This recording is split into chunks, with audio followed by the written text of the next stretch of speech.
Magandang hapon mga kababayan. Quick update lang tayo sa lagay ng panahon. Tumaas ang chance maging bagyo ng low pressure na lumitaw sa may timog silangan at posibleng maging bagyo anumang oras. Alamin natin ang current track ng weather disturbance na ito para naman lagi kang updated sa lagay ng panahon. I-click mo lang ang subscribe button. Ayon sa pag-asa, ngayong hapon isang low pressure area ang tinatayang nasa 930 kilometers sa silangan ng Southern Mindanao. Kasabay nito, patuloy ding nakakaapekto ang southwest monsoon sa mga kanlurang bahagi ng Central Luzon, Southern Luzon at maging sa Visayas. At nasa labas naman ng Philippine Area of Responsibility ang Tropical Storm Kajiki. Ito yung bagyong Isang at namataan sa layong 600 kilometers sa kanluran ng Sinait, Ilocos Sur. Taglay nito ang maximum sustained winds na 85 kilometers per hour malapit sa gitna at bugso ng hangin na umaabot sa 105 kilometers per hour. Ito ay kumikilos pa kanluran sa bilis na 30 kilometers per hour. Sa forecast weather condition sa Metro Manila, Central Luzon, Calabarzon, Mimaropa at Antique, asahan ang maulap na kalangitan na may kalat-kalat na pag-ulan at thunderstorm dulot ng southwest monsoon.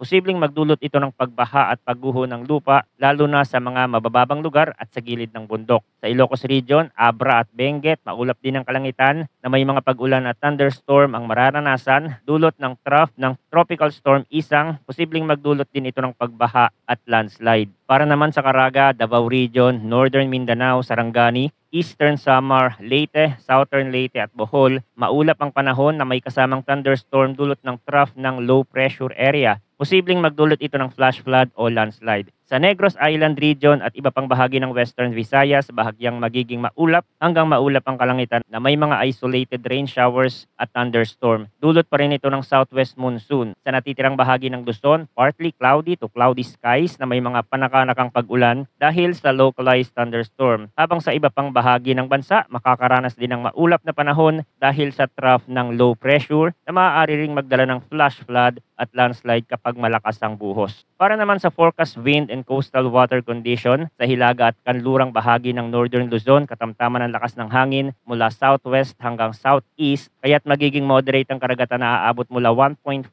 hanggang 2.5 meters ang taas ng alon. Sa kanlurang bahagi ng Central Luzon, Southern Luzon at Visayas, banayad hanggang katamtaman ng hangin mula southwest hanggang southeast at slight to moderate ang dagat na may taas na 0.6 hanggang 1.8 meters. Sa natitirang bahagi ng bansa, banayad hanggang katamtaman ng hangin mula northeast hanggang northwest at slight to moderate din ang dagat na may taas na 0.6 hanggang 1.5 meters. Ayon naman sa mga international weather model tulad ng GFS, ipinapakita sa latest data na ang low pressure ay kikilos pahilagang kanluran. Posible itong dumaan sa silangan ng Visayas, tatawid sa Central Luzon at Northern Luzon bago makarating sa West Philippine Sea. Mangyayari lahat ito ngayong darating na linggo, ngunit dahil ito ay low pressure pa lamang, napakarami pang posibleng pagbabago sa kilos at galaw nito sa mga susunod na araw. Maaari itong humina, malusaw o bigla ring lumakas at maging isang ganap na tropical depression. Kaya tinihikayat namin ang lahat na manatiling nakatutok sa mga susunod na ulat ng panahon dito sa ating channel para sa pinakabagong impormasyon. Lagi ring maging handa at huwag kalimutang mag-ingat. Maraming salamat sa inyong walang sawang pagtutok at suporta.